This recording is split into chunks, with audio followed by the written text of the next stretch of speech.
Okay, Leviticus is a little bit different. Leviticus is now the Lord called Vayikra. The Lord called Moses and spoke to him. We use Leviticus as the rules and the statutes of the Levites, the book of the Levites in essence.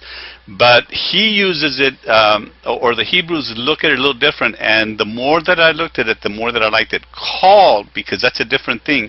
Now, we use the calling for a minister, for a pastor, for a teacher. This is my calling.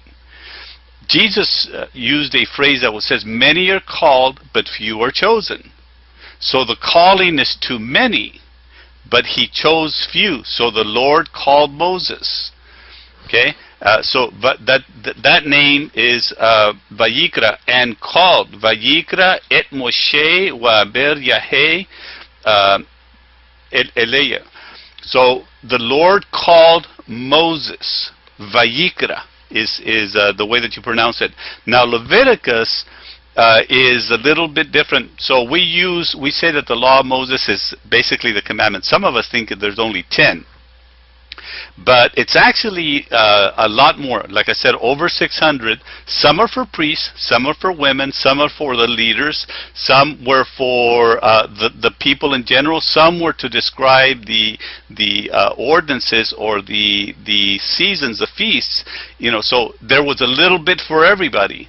Okay, so Leviticus gives you the ones that were basically for the Levites and how to deal with a woman and how to deal with a man and how to deal with disobedience, how to do the feast. Okay, so there's laws, there's commands, there's judgments for the priesthood, and then there's ordinance and statutes. These words are interchanged in the law of Moses.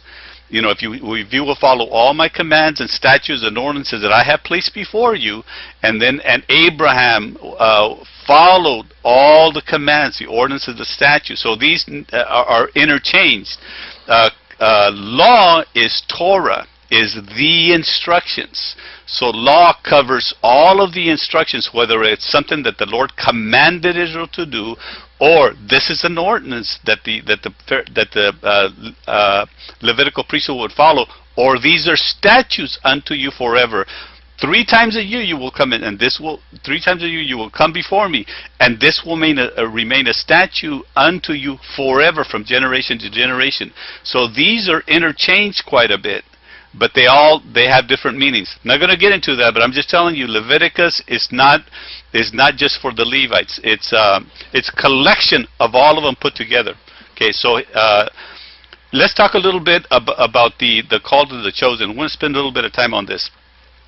I've asked a couple of pastors what they think about that phrase, and I haven't been able to get a clear. Everything that we usually understand or teach is from the New Testament. I saw this in the Old Testament when I did a study of the tabernacle. This is what I came up with. Maybe this will help you. Okay, so many are called. All the tribes around there, when Israel was called, there were 12 tribes. There's actually, in essence, 14, but Joseph wasn't used.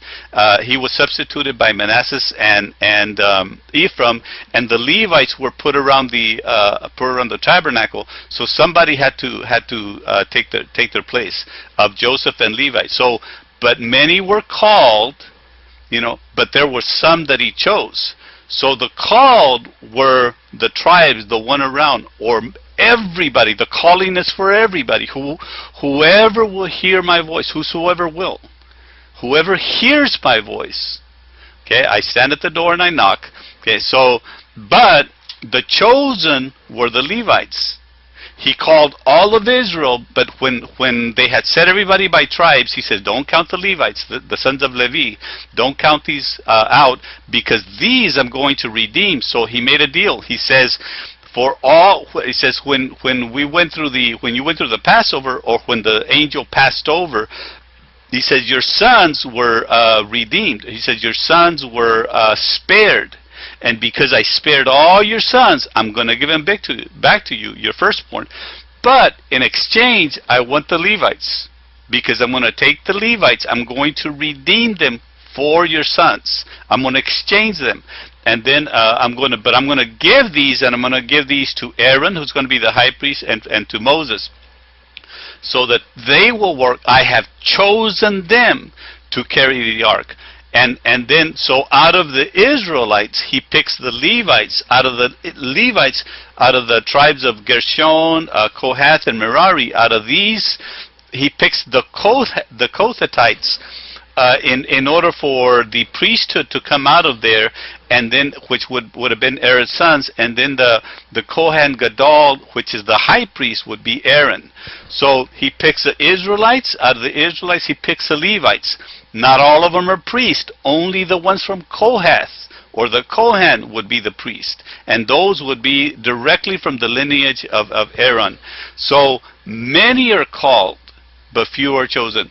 Again, we use the term calling as the Lord called me to. He calls everybody, but He'll choose those who seek Him out, and He will choose. He only chose some prophets. And in the study of the Old Testament that I did, I found out that the prophets were Levites. In other words, they had to know the word of the Lord.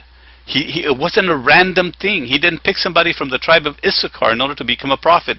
They had to know. They had to study His word in order for them to be able to differentiate or to judge correctly. So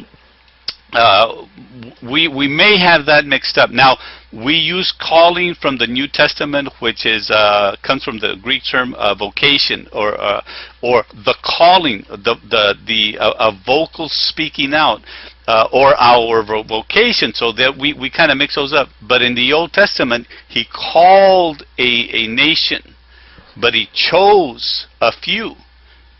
One high priest, 2 priests for all of Israel, for 4 million people.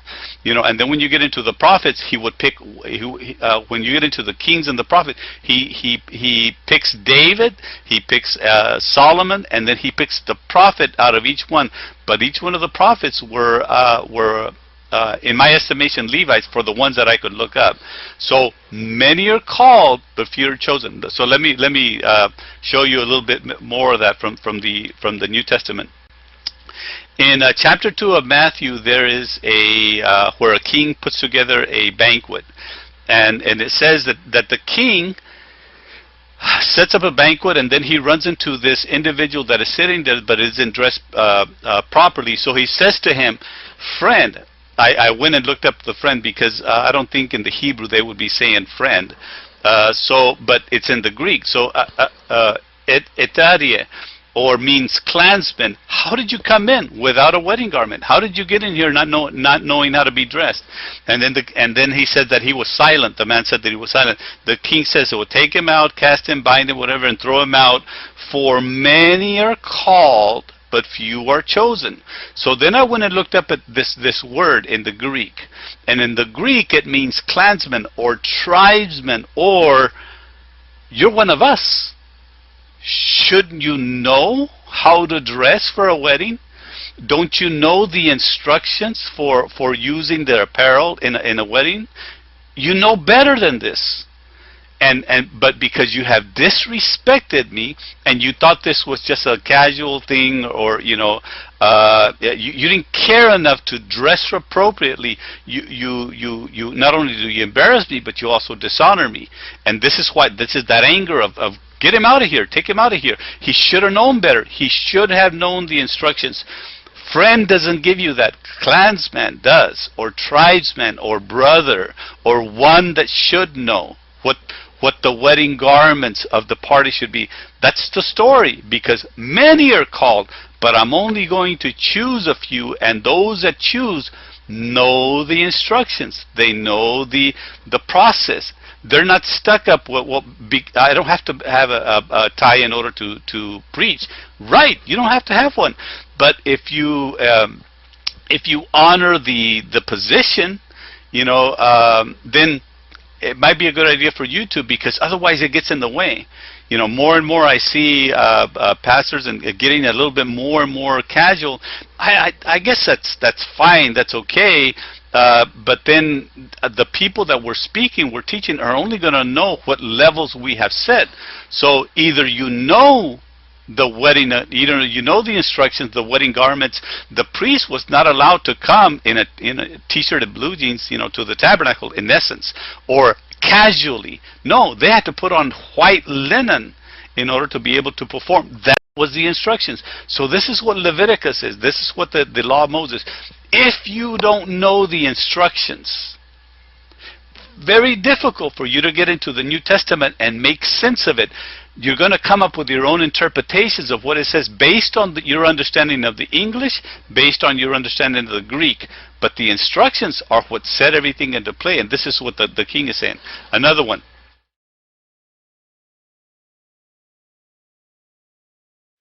There is a man that owned a vineyard, the master that owned a vineyard, in Matthew 20. So he says, the kingdom of heaven is like as. Satan is like a roaring lion. He's not a roaring lion. He's like, makes a lot of noise. When a lion roars, everybody runs away. So he's letting them know before that. That's the whole thing, to get scared. When he's not roaring is when he's stalking you. So as long as he's roaring, it's a good thing. So he's like a roaring lion. So like is like, the kingdom of heaven is like a landowner. So he's telling you a story. In order for me to explain heaven to you, this is what it's like. Okay, so he went early in the morning and he hired some people. He went early in the morning is a phrase that usually means 6 o'clock, 5, 6, 7 o'clock in the morning. While it was yet dark, Mary went to the tomb, or early in the morning. One of the gospel writers will say Mary went to the tomb. Okay, so early in the morning is usually 6 o'clock in the morning. You know this from the Old Testament. So, and then again, he goes in the third hour. The third hour, so 6, 3 more hours, 7, 8, 9 o'clock in the morning. He went out again and he hired some more people again. Hires some more people for $100 a day. And then he goes out at the 6th hour, which is 6, 7, 8, 9, 10, 11, 12 o'clock or noontime. They're going to work for 6 hours. And he's going to pay them $100 a day. Then he goes at the 9th hour, which is 3 o'clock in the afternoon. Hire some people. They're going to work for 3 hours, and then he's going to pay them $100 a day. And then at the 11th hour, or 5 p.m., 1 hour before 6, he finds some people. He says, "What's going on? My harvest isn't done, but I need some help." No one called us. He says, "Well, I'm choosing you. I'm picking you." He says, "Go and work for the 1 hour." At the 11th hour, he goes and you work for 1 hour for $100 a day. So the kingdom of heaven is like. In other words, this is the way that God works. Okay, so for $100 a day, we went through this. 12 o'clock, 9 o'clock, 6 o'clock, 3 o'clock, 1 hour, 5 p.m. Okay, before. And he pays the last hired first. So the ones from 5 o'clock he paid, the ones from 3 o'clock, he started here and paid backwards, not from the first one that he hired. Okay, so then he says, so he starts paying them, and then the people that he hired first are complaining. He said, "Wait a minute, we worked longer than they did. Why are you paying them the same way?" So he tells them, "Take what is yours and go your way. I wish to give, or I will give unto whomever I give, to do what I wish with my own things. Don't I have the right? Isn't this mine? Don't I have the right to say I'm going to choose this one over this one?" Okay, so, or is your eye evil because of my good? In other words, or in your perception, in the way that you were taught, you think I should pay the ones that I hired more from the last ones that I hired, which I should only pay them for 1 hour, because in your mind, in your perception, this is the way it is. But I'm telling you, the kingdom of heaven is like this. Okay, so the last will be first. The last will be first, and the first last. For many are called, and few are chosen. Okay. In other words, what he's saying is this: this is my harvest. This is my vineyards. What was important was the harvest, not what I'm going to pay the individuals. What was important to me was that all this product be picked up and put into place before it gets spoiled. Not, you know, the ones that I picked first says I just needed to. The harvest was the key, not this. And I'm the one that chose that. I'm the one that made the instructions. I'm the one that made the rule. I will pay to whomever I pay, you know, and if the last one works less, it's because I chose him.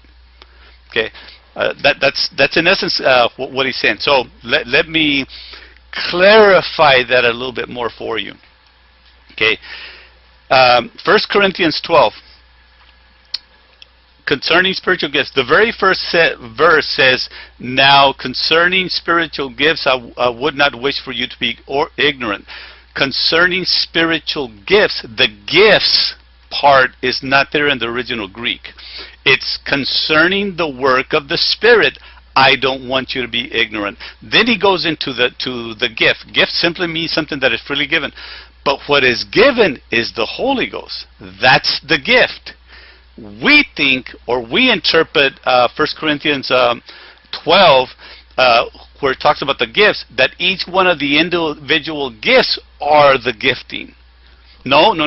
That's the way that he works. Okay, so going back to the vineyards, this is what this means.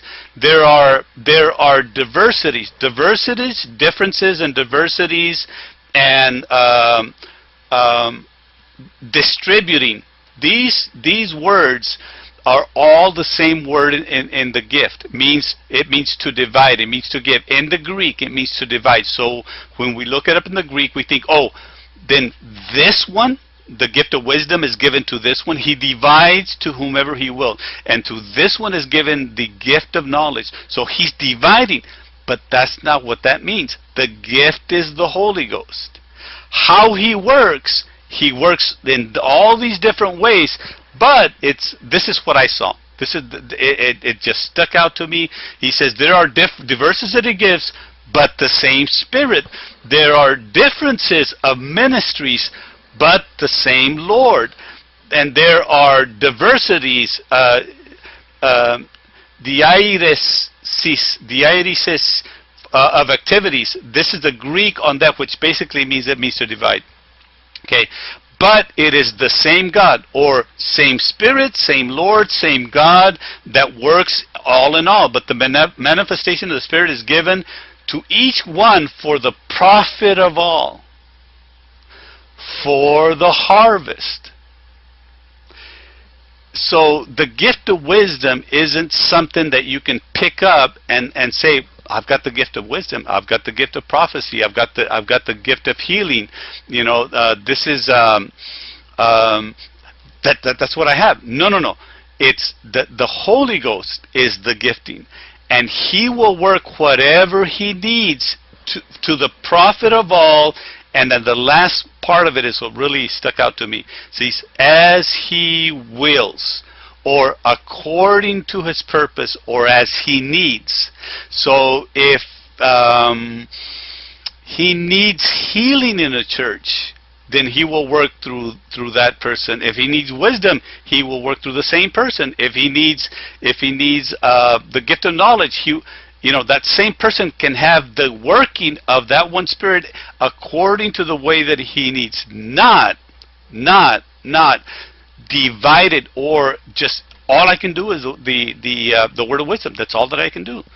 That's what He's given me. This is what He. No. The gifting has it all, and according to the way that you allow to be used, all of them are accessible to you as He wills, for the benefit of the harvest, for the benefit of the church. Okay, that's what that means. Okay, does it make sense? Because if we don't look at it this way, then we read the Bible according to what our needs. It has nothing to do with us. It has to do with what He needs, what His purpose is. So it's our job to walk into His purposes, to find His purpose. So the more that you prepare yourself, the more you can be used. A Levite had to know the word of the law. A Levite had to know the law of Moses. Okay, it isn't. He didn't pick someone that was illiterate in his ways in order to go and talk to a nation. Okay, we may have been taught that, or some sermons have been implied that. But if you do a little bit of study, you'll see the Apostle Paul was not just a guy off the street. Pharisee of Pharisees, worked under Gamaliel. You know, he was pursuing the church based on the law of Moses, according to the way he understood it, before the Lord called him. And then now he knows the law of Moses, and he's the one that takes it to the Gentile church. It wasn't at random. Why not Peter? Peter wasn't well versed in the law of Moses. He had to learn it. He had to study it. Okay, so